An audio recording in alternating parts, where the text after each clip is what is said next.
Salam kasih di dalam persekutuan Tuhan kita Yesus Kristus. Bapak Ibu dan saudara-saudari yang dikasihi Tuhan, pada bulan Agustus ini kita bersama-sama dipanggil Tuhan untuk mengikuti sakramen perjamuan kudus yang keempat di tahun ini. Sungguh kita bersyukur manakala Tuhan sampai dengan saat ini terus memelihara iman dan kehidupan kita. Oleh karenanya, sebelum bersama menerima sakramen perjamuan kudus, mari kita mempersiapkan diri kita. Saat teduh bagi kita.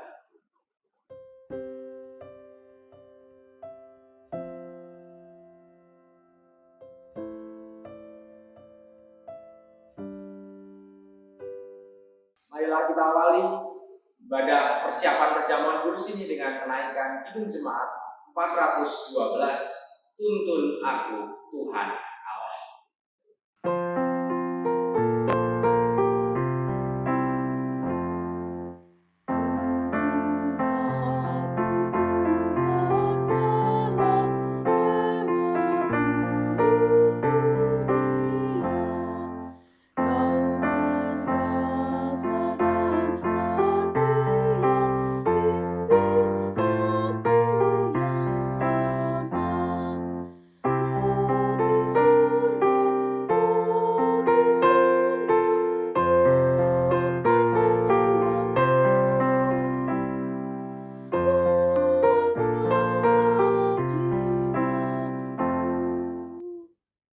Bapak Ibu yang dikasihi Tuhan, langsung buka pada ibadah persiapan perjamuan kudus kali ini diambil dari Mazmur 46 ayat 2 sampai dengan 4 yang demikian. Allah itu bagi kita tempat perlindungan dan kekuatan, sebagai penolong dalam kesesakan sangat terbukti. Sebab itu kita tidak akan takut, sekalipun bumi berubah, sekalipun gunung-gunung goncang di dalam laut, sekalipun ribut dan berbuih airnya, sekalipun gunung-gunung goyah oleh geloranya. Marilah kita sambut dan rasakan perlindungan serta kekuatan yang berasal dari Tuhan ini dengan bersama merespon nats pembuka ini dengan menaikkan kembali Kidung Jemaat 412 bait yang kedua, Tuntun aku, Tuhan Allah.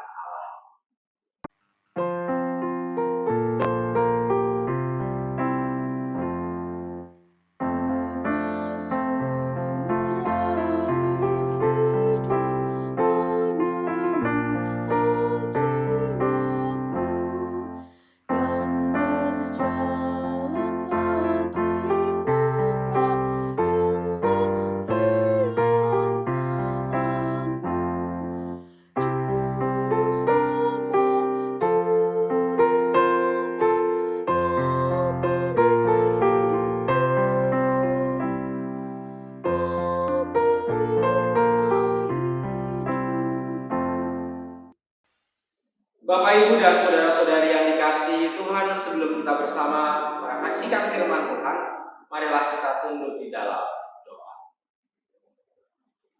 Ya Allah yang penuh kasih, saat ini kami akan bersama merefleksikan firman-Mu. Tuhan sendiri yang menuntun kami, sehingga setiap waktu dalam kehidupan ini dapat kami maknai dengan baik, termasuk di mana Engkau memanggil kami untuk mengikuti perjamuan kudus pada bulan Agustus. Engkau berkati pemberitaan firman yang akan bersama kami dengarkan. Tuhan sendiri yang bertahta dan berkata, kami menyerahkan pelayanan firman pada hari ini hanya di dalam nama Tuhan kami Yesus Kristus. Amin. Bacaan Alkitab kita pada ibadah persiapan perjamuan kudus kali ini diambil dari Yeremia 29 ayat 4 sampai dengan 14.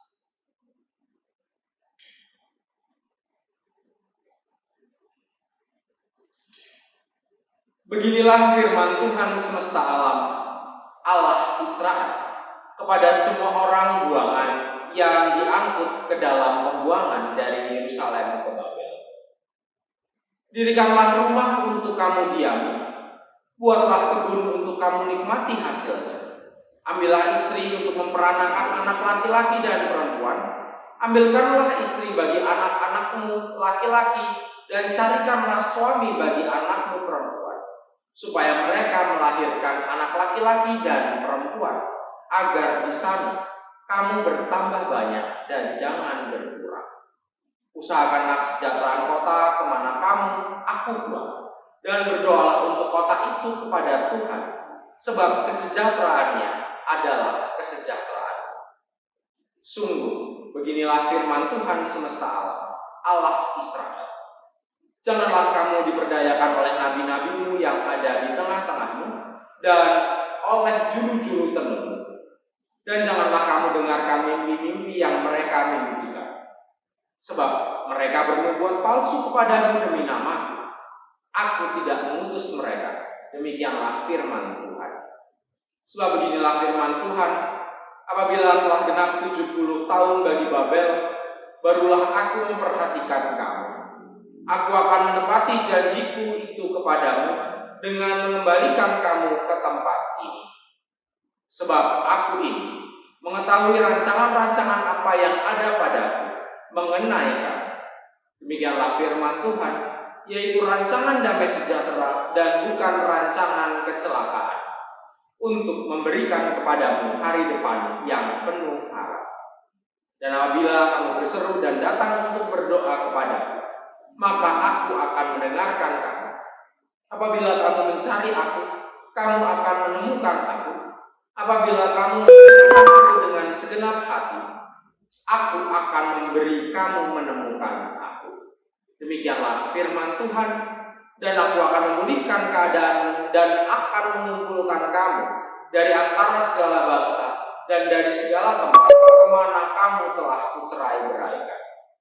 Demikianlah firman Tuhan, dan aku akan mengembalikan kamu ke tempat yang dari mana aku telah membuang kamu. Demikianlah firman Tuhan. Berbahagialah setiap orang yang mendengarkan firman-Nya dan merefleksikannya dalam tindak tanduk kehidupan. Bapak, Ibu, dan saudara-saudari yang dikasihi Tuhan, jika dalam dunia ini tidak ada perhitungan waktu, kira-kira apakah yang akan terjadi? Apakah yang terjadi jika kita bangun tidur selalu seperti itu? Apakah yang terjadi jika matahari terbit dan tenggelam terus tanpa diukur? Apa yang terjadi jika segala musim terlewati tanpa adanya sebuah kepastian? Apa yang terjadi jika hari, jam, tanggal, bulan, tahun, dan seterusnya tidak pernah dilakukan? Tentu, jika semua itu tidak pernah terjadi dan diciptakan, kita akan menghadapi kejenuhan dan kebosanan. Karena tentu kita tidak bisa memaknai kehadiran kita dalam sebuah ruang yang kita sebut sebagai waktu. Maka waktu adalah sebuah hal yang mesti ada untuk menandai keberadaan hidup manusia. Dan dari sanalah manusia dapat merefleksikan berbagai hal yang terjadi dalam kehidupan. Sebagai sebuah penanda, waktu diselami oleh manusia dalam realitas trimarta atau 3 dimensi, yakni masa silam, masa kini, dan masa depan. Realitas trimarta inilah yang memperjumpakan jiwa atau kualitas di dalam jiwa yang kemudian diolah dalam aneka kuantifikasi atau penghitungan mekanik dan matematis. Sederhananya, waktu tidak boleh dibiarkan bergulir begitu saja, namun ia ada sebagai ruang yang harus dimasuki manusia dengan penuh penghayatan. Masa lalu ada sebagai sebuah sarana bagi kita untuk berefleksi. Masa kini ada karena kita harus menjumpainya dan merayakannya. Masa depan akan tiba manakala kita harus melihatnya sebagai sebuah bagian dari perancangan dan bagaimana kita mengharapkan kehadiran Tuhan dalam hidup. Dengan demikian, waktu atau ketika manusia berada di dalam sebuah waktu bukan lagi dipandang sebagai sebuah sangkal dalam tradisi hidup yang menelan kehidupan. Waktu tidak boleh berlalu begitu saja, tetapi waktu harus dipandang positif sebagai ruang yang bermanfaat bagi manusia untuk berefleksi, untuk merayakannya, dan juga untuk menantikan pengharapan. Kita berbicara tentang rancangan Allah bagi umatnya yang kala itu berada dalam pembuangan. Yeremia pada tahun 627 sebelum Masehi berpelayanan di Israel pada saat mereka atau bangsa itu berada dalam penawanan. Sebagai bangsa yang berada dalam tawanan, mereka benar-benar kehilangan kedaulatan, kendati masih ada hak-hak tertentu yang diberikan kepada mereka, misalnya beribadah. Tetapi tetap saja status sebagai tawanan membuat mereka terperangkap dan tidak mampu memperjumpakan jiwa mereka dengan waktu yang terus dijalani. Mereka tidak bisa menikmati masa lalu, merefleksikan masa lalu. Mereka tidak bisa menikmati masa kini dan merayakannya, dan juga mereka tidak bisa meletakkan pengharapan di masa depan kepada Tuhan. Dalam keadaan seperti ini, kemudian tidak aneh manakala mereka tidak bisa menikmati atau menghayati realitas trimarta. Kenangan mereka, pikiran mereka, jiwa mereka selalu berada atau tertuju di masa lampau. Di masa lampau mereka mengenang kerap kali mereka senantiasa disertai oleh Tuhan. Manakala mereka berada di Yerusalem, mereka kemudian mengenang tanah air mereka di mana mereka bisa hidup damai. Dan terang saja dalam situasi ini, mereka seolah-olah terbelah.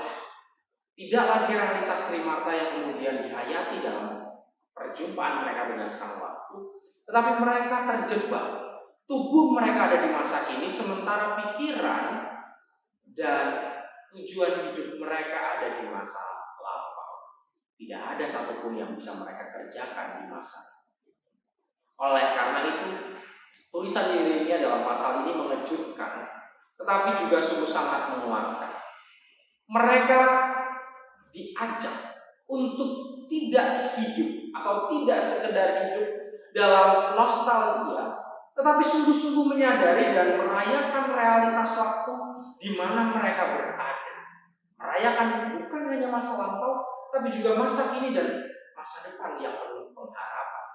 Dalam ayat 4-9 mereka lihat diminta untuk merayakan kehidupan masa kini dengan beraktivitas layaknya orang yang merdeka, yang jiwanya tidak tertekan. Mulai dari mereka diminta untuk mendirikan rumah, menjalankan pekerjaan, berkeluarga, bernegara, sampai mengolah kehidupan dan pengajaran iman yang benar. Masa kini tidak boleh hanya berlalu dengan keluhan dan keputusasaan. Masa kini tidak boleh hanya dinikmati, hanya asal lalu. Begitu juga menyongsong masa depan. Allah lewat Yeremia menegaskan agar mereka tidak kehilangan pengharapannya. Ayat 10-14 adalah bagian dari janji-janji Tuhan yang meneguhkan bahwa Allah punya rancangan yang baik untuk mereka. Yeremia menegaskan bahwa Allah yang mereka kenal adalah Allah yang hadir bukan hanya masa lalu, tetapi juga menemani mereka dalam masa kini dan juga menuntun mereka di dalam tapak langkah masa depan. Perkataan ini tentu saja menjanjikan, kendati saat itu mereka berada dalam masa penawanan. Dua bagian ini tentu memberikan perspektif baru tentang waktu yang tengah dan terus berjalan dalam kehidupan Israel kala itu. Mereka yang tadinya hanya berperspektif kehidupan itu hanya damai, dapat dinikmati di masa lalu, ini diajak oleh Yeremia untuk menikmati dan merasakan kondisi damai di masa kini dan di masa depan. Itulah Allah Israel yang menyertai dan menemani perjalanan manusia mulai dari masa lampau sampai dengan menuntun mereka ke hari depan yang penuh harapan. Belakangan setelah genap 70 tahun pengenapan di masa depan yang dijanjikan Yeremia pada hari ini menemui jawabannya, di mana di sana mereka benar-benar menepati Tuhan, menepati janjinya. Mereka pulang ke tanah airnya. Mereka menyongsong pengharapan yang tidak sia-sia di dalam Tuhan. Dari sinilah kita belajar sungguh hari-hari yang berlalu bukanlah hari-hari yang kosong, tetapi hari-hari yang benar-benar diperhitungkan Tuhan. Masa depan akan terjamin. Ada jaminan bahwa segala janji dan penyertaan Tuhan itu dipenuhi. Maka Allah kemudian memberi kepastian dalam bagian akhir bacaan kita hari ini. Aku akan memberi kamu menemukan. Ia akan ditemui asal saja kita mencarinya. Ia tidak akan menyembunyikan dirinya manakala kita menghadapnya. Ia tidak akan menghilang manakala kita melewati waktu-waktu dalam kehidupan kita. Sehingga menjalani hidup dan waktu bersama Tuhan adalah sebuah hal yang mutlak dilakukan manusia dalam hidup manakala ia ingin menikmati dan memperjumpakan jiwanya dengan realitas waktu yang terima kasih. Bapak, Ibu, dan saudara-saudari yang dikasihi Tuhan, ketika bersentuhan dengan waktu, sejatinya manusia mengalami peristiwa distansius atau meregang mulut. Demikianlah kata Pendeta Simon Rahmadi dalam salah satu artikel atau bagian buku yang menjelaskan tentang waktu. Dalam peristiwa distansius atau tarik ulur ini, sebenarnya jiwa manusia berhadapan dengan satu realitas yang kemudian mengalami polarisasi. Terbentuk dua kutub yang saling menjauh dan membingkai satu realitas. Artinya, jiwa manusia setiap harinya ditarik oleh regangan masa lalu dan juga ditarik ke dalam masa depan. Masa kini adalah tarikan antara masa lalu dan masa depan. Jiwa manusia selalu mengalami kekosongan, kebimbangan, kebingungan, manakala di dalam tarikan atau distansio ini manusia menghadapi hal tersebut dengan sendirian. Bapak Gereja Agustinus mewahyukan kenyataan ilahi ini dalam renggangan bahwa ketika manusia menghadapi renggangan, Bapak Gereja Agustinus mengatakan seharusnya jiwa manusia senantiasa merengkuh kenyataan dan kehadiran ilahi. Artinya, ia akan tenang dan mampu menghadapi tarikan dua kutub masa lalu dan masa kini ketika ia menyadari sapaan Sang Pencipta yang senantiasa melingkupinya. Hanya berpegang kepadanya, manusia akan mampu melewati waktu dan memaknainya dengan bijak. Refleksi tentang guliran waktu dan penyertaan Tuhan di dalamnya inilah yang menghantarkan kita memasuki panggilan Tuhan dalam perjamuan kudus bulan Agustus ini. Bulan Agustus adalah bulan yang dihadirkan bagi kita untuk kembali memaknai waktu dalam perjalanan gereja yang saat ini juga telah menginjak usia 25 tahun pendewasaan. Menghadapi masa ini, sejatinya, sekali lagi yang dikatakan oleh Pendeta Simon, kita ditarik oleh regangan antara masa lalu dan masa depan. Masa lalu adalah bekal refleksi bagi kita yang tidak boleh kita lupakan. Di dalamnya terdapat berbagai teladan iman yang sungguh menginspirasi, tetapi kita juga sadar kita ditarik dan tidak boleh tinggal menetap di dalam nostalgia tersebut. Sementara di sisi lain kita pun saat ini ditarik untuk meregang oleh masa depan yang dipenuhi oleh berbagai mimpi besar yang perlu kita jejaki langkahnya di masa ini. Kedua tarikan inilah masa lalu dan masa depan yang menantang gereja masa kini untuk tetap berpegang pada kenyataan. Mengenang masa lalu dan memimpikan masa depan mungkin membuat nyali kita ciut. Belum lagi di masa kini kita menghadapi berbagai realita yang mengurangi elastisitas diri kita dalam menghadapi dua regangan. Misalnya pandemi COVID yang juga belum berakhir, lapangan pekerjaan yang mungkin semakin susah ditemukan, harga-harga juga naik, sehingga kita merasa di masa kini ada sebuah beban yang luar biasa yang kita pikul. Namun sebagaimana janji Tuhan dalam Yeremia dan kesediaan Allah mengarungi waktu bersama umatnya, marilah kita dekatkan jiwa kita pada Allah Sang Pemelihara dan Perancang hidup, baik sebagai pribadi maupun sebagai gereja yang dipenuhi juga dengan berbagai tanggung jawab di masa ini. Hidup bersedia untuk tetap melekat pada Allah adalah pemeliharaan jiwa kita satu-satunya manakala kita berjalan di dalam guliran waktu. Dan lewat perjamuan kudus yang nanti akan kita terima, roti dan anggur mengingatkan kita bahwa pengorbanan Tuhan yang mendatangkan keselamatan tersebut terus dikerjakan dan diingatkan kepada setiap umat. Pengorbanannya adalah bukti bagaimana ia begitu mengasihi manusia dan bersedia membuka diri pada kerapuhan jiwa kita. Maka mari kita bersandar dan melekat terus pada Tuhan dalam giliran waktu yang kita jalani. Selamat memaknai waktu. Jalanilah kehidupan masa kini dan masa depan serta ingatan akan masa lampau hanya di dalam Tuhan. Amin. Satu bagi kita.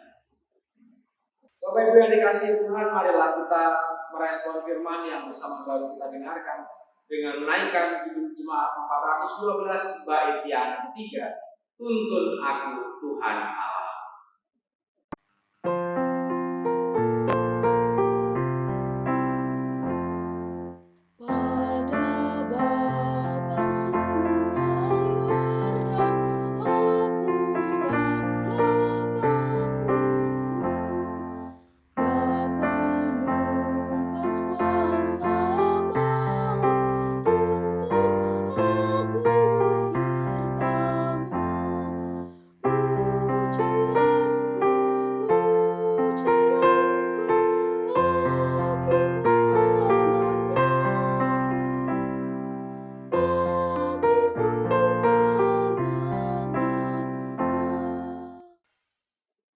Bapak Ibu dan saudara-saudari yang dikasihi Tuhan, sakramen perjamuan adalah sarana untuk memelihara iman yang didasarkan pada perjamuan malam menjelang Tuhan Yesus disalib. Dalam perjamuan itu, Tuhan Yesus mengambil roti, memecah-mecahkannya, dan memberikannya kepada para murid, katanya, "Inilah tubuhku yang diserahkan bagi kamu. Perbuatlah ini menjadi peringatan akan aku." Demikian juga dilakukannya dengan cawan sesudah makan. Ia berkata, "Cawan ini adalah perjanjian baru oleh darahku yang ditumpahkan bagi kamu." Sebagai sarana untuk memelihara iman, sakramen perjamuan mengandung maksud yang pertama. Roti dan anggur sebagai lambang tubuh dan darah Tuhan Yesus menunjuk dan mengingatkan bahwa penyaliban dan kematian Tuhan Yesus adalah dasar penyelamatan bagi manusia. Yang kedua, sakramen perjamuan menunjuk dan mengingatkan bahwa orang-orang percaya merupakan keluarga Allah. Yang ketiga, sakramen perjamuan menunjuk dan mengingatkan keperjamuan yang sempurna di surga sebagai kesempurnaan keselamatan. Dan yang keempat, sakramen perjamuan menunjuk dan mengingatkan tentang kematian Tuhan Yesus sampai Ia datang. Sebelum kita menerima sakramen perjamuan, marilah kita menguji diri dengan masing-masing dalam hati kita bertanya sebagai berikut. Yang pertama, apakah kita sungguh-sungguh menyadari dan mengakui bahwa kita berada dalam kondisi tidak selamat karena dosa, dan dengan kekuatan serta usaha sendiri tidak mampu melepaskan diri dari kondisi tersebut, sehingga membutuhkan juru selamat yang berkuasa melepaskannya? Yang kedua, apakah kita sungguh-sungguh bertobat dan menyerahkan diri dengan penuh keyakinan kepada Allah yang menyelamatkan manusia melalui kematian dan kebangkitan Tuhan Yesus. Yang ketiga, apakah kita sungguh-sungguh bertekad menyerahkan diri untuk hidup sesuai dengan firman-Nya? Yang keempat, apakah kita sungguh-sungguh bertekad senantiasa menjalani hidup penuh syukur atas anugerah penyelamatan Allah? Bagaimana kesaksian iman dari Bapak, Ibu, saudara-saudari sekalian? Marilah kita berdoa. Ya Tuhan yang penuh kasih, kami mengucap syukur atas kesempatan yang Kau berikan bagi kami di bulan Agustus ini untuk merayakan pemeliharaan Tuhan bagi diri kami dalam perjamuan kudus dan merayakan pemeliharaan Tuhan bagi gereja kami di KJ Tangerang. Kami mensyukuri segala anugerah tersebut. Saat kami hendak menerima perjamuan kudus, Tuhan tolong mampukan kami semua untuk bersama-sama menguji diri dan terus memperbaiki diri kami, sehingga kami, orang yang berdosa ini, dapat dengan sungguh memahami dan memaknai perjamuan kudus yang akan kami terima. Engkau bersihkan kami dan sucikan kami, sehingga roti dan anggur tersebut dapat kami nikmati di dalam iman dan kepercayaan kepada Yesus Kristus. Kami menyerahkan segala persiapan kami ini ke dalam tangan Tuhan kami, Sang Penebus, Yesus Kristus. Amin.